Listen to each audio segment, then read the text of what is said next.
บายดีพี่น้องสบายดีตอนแรกเนาะคำเลยอีเมลเราไปตักกุ้งน้ำเซ่ขึ้นเต็มพังพี่น้องน้ำสิถ่วมบ้านเลยใส่กุ้งได้อยู่บ่ป้าไหลกุ้งพลอยเนาะป่นหนึ่งเอามาป่นว่าเปียกมันหยอดน้ำมันเลยบึ้งสบายดีพี่น้องน้ำสิถ่วมบ้านเลยพี่น้องเอ้ย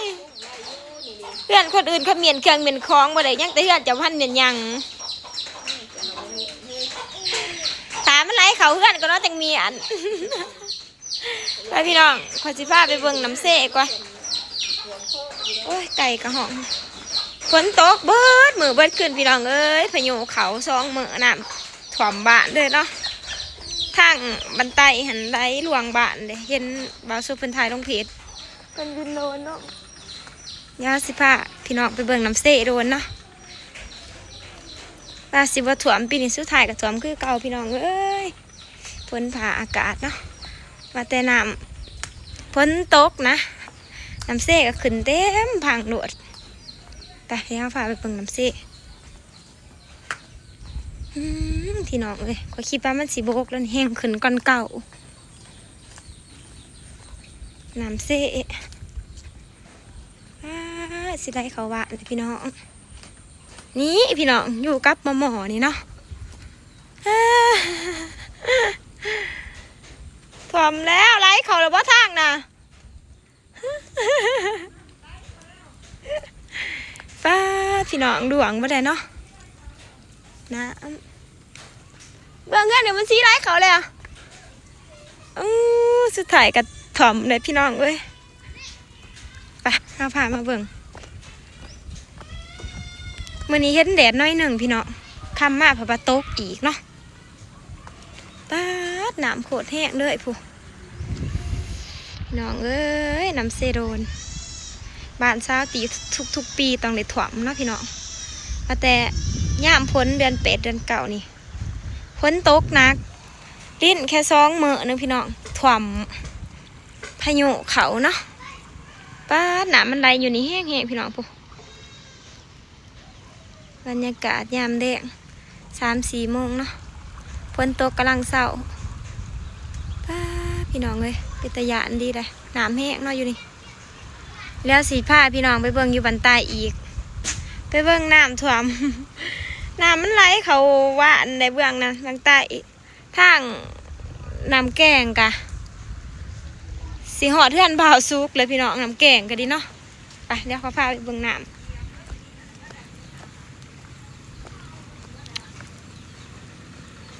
เพื่อนสาวติบ้านเมียนเครื่องพอดีด้วยพี่น้องเลยก็จะเมียนบ่ได้เก็บเครื่องเก็บของเหรอบ่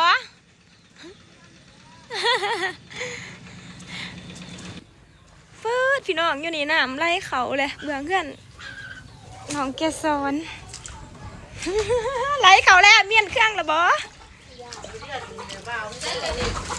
ยังเอามองบ้านโตน้ำท่วมบ้านโตเลยเนาะเพื่อนน้ำท่วมเพื่อนทัศน์แต่พี่น้องผีไล่เขามาเรียบร้อยเลยนี่น้ำเซ่ตาอยู่น้ำเซ่อยู่เพื่อนไปแคมเซ่มันท่วมก่อนเนาะเขาก็ยุ่ว่านี่เด้ของมาจะหึงเลยถ่ายคลิปเป็นพี่น้องเบิ่งก็น้ำท่วมบ้าน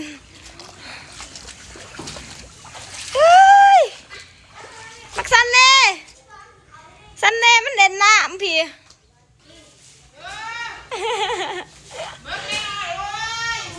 คือกันเดี๋ยวข่อยว่าเมียนอีหยังเลยข่อยหัน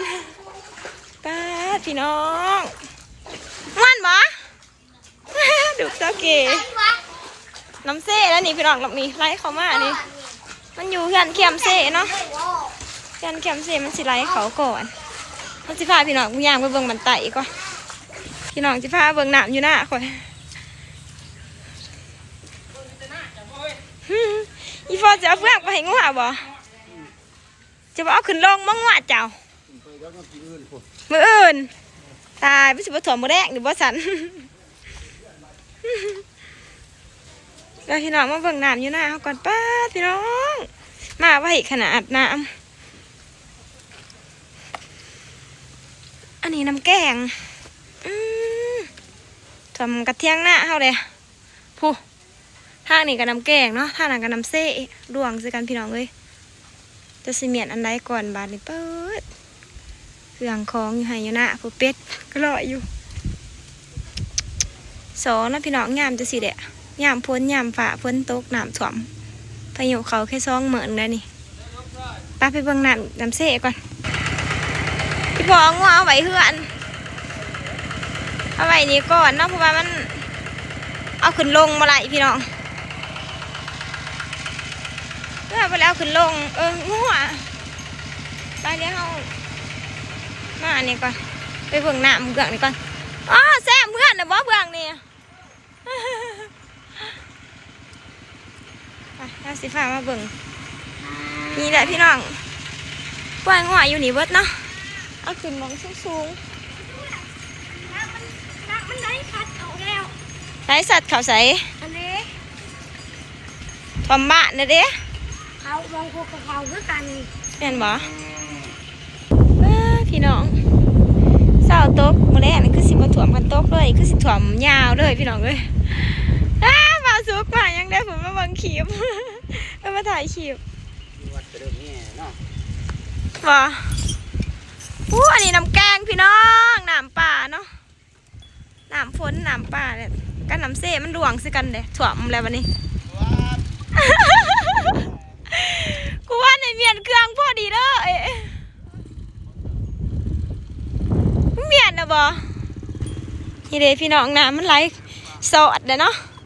ไหลล่วงบ้านล่วงเขาบ้านแล้วจากไหลว่าน้ำฝนน้ำผ่าเสียงยังจะนัดหลังไหลเหรอเลยพี่น้องบังน้ำแกงเนี่ยสลัมทะเล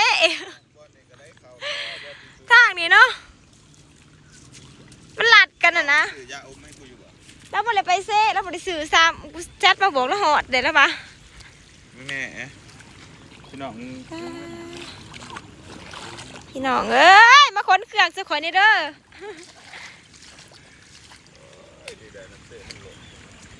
ป้าคนทางก็เปื่อนแท้ป้าพี่น้องน้ำได้เขามาแห้งๆนึงน้ำเซ่ก็น้ำแกงเนาะไหลหลวงกันผู้ที่ออมบ้านเนี่ยกะถ่วมแล้วพี่น้องบ้านนี้ถ่วม100%เลยอันนั้นเป็นผังวันนาคามพี่น้องแซมตาผังคือกันเนาะบ้านนาคามสิสูงกว่าบ้านสาวตีบเด้อบ้านเพิ่นมันสูงกว่าเนาะบ้านเฮามันต่ำเนาะน้ำได้เขาไว้เปิดน้ำแห้งเป็นแห้งอันนี้ยังบ่เมื่อสิได้ค้นเครื่องเลยมันหน่อยยางมาบ่ได้เด้เนาะเขาหยาเดี๋ยวน้ำมันแห้งไปหา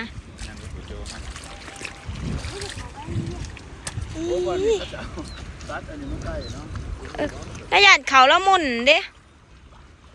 เอาขี้เหอะมาพี่น้องเอ้ยน้ำผู้น้ำมันแห้งแต่บ่แห้งอยู่ค่ะไปแล้วจุนัดเด้อหยาดเด้อไปก็ถามหน่อยไปย่างไปย่างไปเบิ่งก่อนพาพี่น้องไปเบิ่งก่อนน้ำสมบัติซอสตีบเรียบร้อยพี่น้องมาพื้นเสากระวกมันวกไข่เลยป้าสุกล่างไปนั่งเด่นอยู่หันบ้างหัน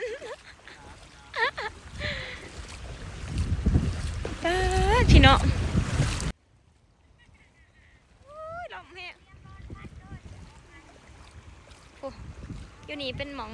ตริ่งเซ่ป้าแล้วสิย่างมาอะไรจังได้เด้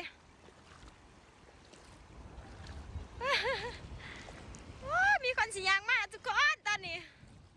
น้ำท่วมบ้านเฮาเดี๋ยวเขาฟังนะเด้อแล้วก็บ่ยานเนาะแล้วก็ย่างมาเสยพี่น้องย่างมาแบบซิ่วๆเลยแต่ยานแห้งน้ำแห้ น้อง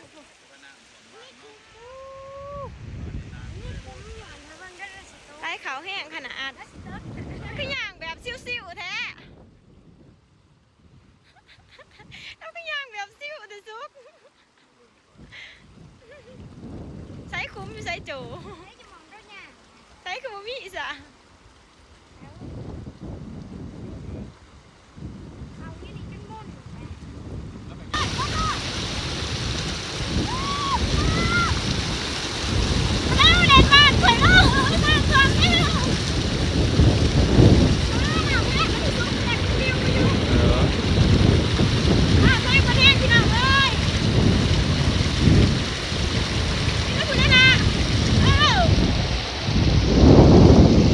โอ้ยมันบ่ได้สิรถเนาะน้ำนี่เนาะ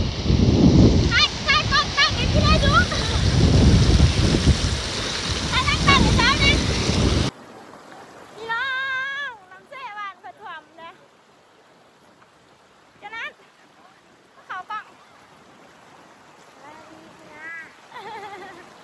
สบายดีพี่น้องน้ำท่วมบ้านคอยเลยเอาเบิ่งน้ำแกงพี่น้องน้ำแกงก็น้ำเสะเนาะไหลหลวงกันเลยเมื่อเนี่ยก็สิพากันเก็บเครื่องเลยพี่น้องเอ้ยน้ำสิเขาเพื่อนสาวตีบเลยเนาะสาวตีบว่าท่านเมียนเครื่องอยู่ปานนี่นี่เลยพี่น้อง สมเรียบร้อยบ้านต่างหลังเมืองสนสมบูรณ์อย่าไปห้ามอย่าไปไปเมื่อไปมาอย่าพี่น้องไปน้ำมันแห้งไหลไปเมื่อไปขอยาน้ำพี่น้องน้ำมันไหลแห้งไหลมาที่ไหนอย่าไปไกลยังมาพี่ไปมาหาเมียนเครื่องอยู่กันพี่น้องเพราะว่าห้ามมาหูเนาะว่ามันจีไรเขาเพื่อนตอนไรเขาต้องไปเมียนน่ะอยู่เพื่อนก่อนเนาะเมียนคลองรถล่างกับท่านแหละเมียนพี่น้องไปเอามือก่อนแล้วว่าเอาขามภาคนั้นบ่แล้วขามบ่แล้วมาไปใบภาคนั้นไปวัดเนาะน้ำแน่ขนาดพี่น้องเล็กหน่อยมันก็ประหยัดดิผู้ประเด็นดิผู้เซยไปตามฟังนะคะ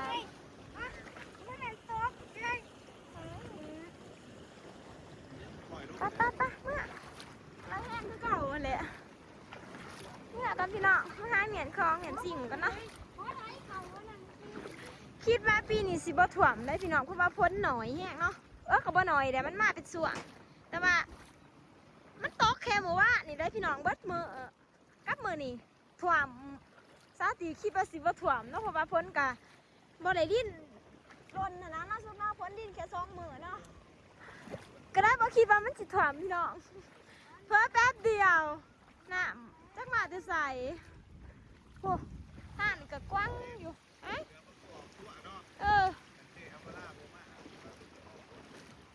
ไปมาจิพากันเมื่อก่อน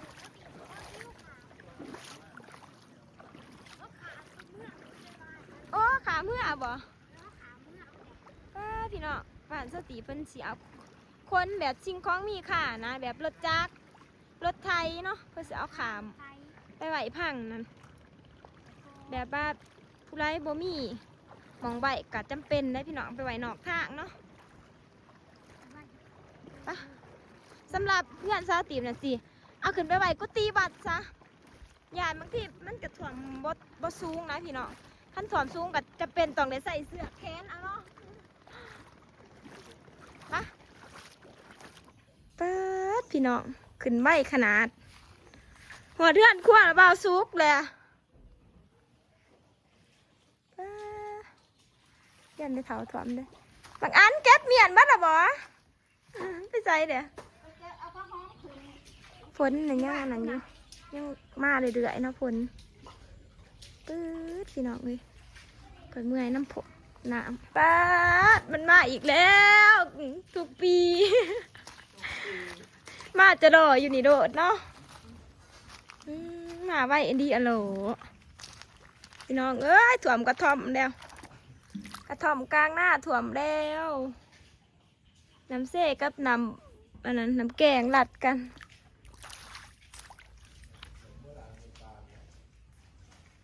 นั่งเซยอยู่ขอว่าได้เก็บหยังสัมจะสิเก็บหยังเหนื่อยสัมเดี๋ยวพี่น้องเลยถ่วมเดือบดอยเนาะ